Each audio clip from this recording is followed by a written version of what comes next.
Pour enlever sa doudoune, à 22 heures en hiver, il faut du courage. Ouais, là il fait super froid, franchement. Et pour se jeter dans une eau à 12 degrés, dans l'obscurité, il va en falloir d'autant plus. C'est parti pour 20 minutes de nage avec la baie illuminée de Villefranche-sur-Mer en arrière-plan. Difficile d'imaginer qu'il y a quelque temps, Jean-Luc et Eliane étaient aquaphobes. Moi, je ne savais pas nager. On m'a fait peur quand j'étais enfant. Et j'ai jamais voulu mettre la tête sous l'eau et me mettre dans l'eau. J'ai appris à 53 ans. Je voulais arrêter de fumer et j'ai cherché un sport et je suis tombé sur la natation. Encadrés par Julien, maître nageur, ils se sont libérés de leurs craintes.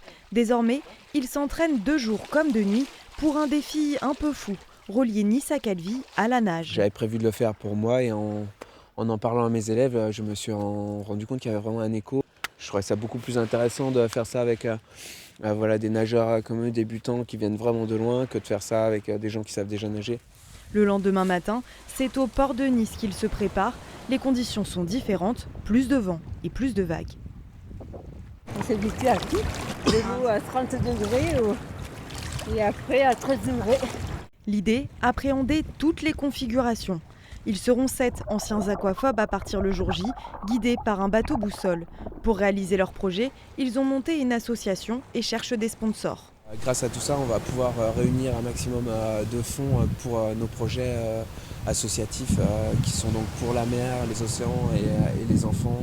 Et on veut vraiment associer la protection des mers à la lutte contre la noyade.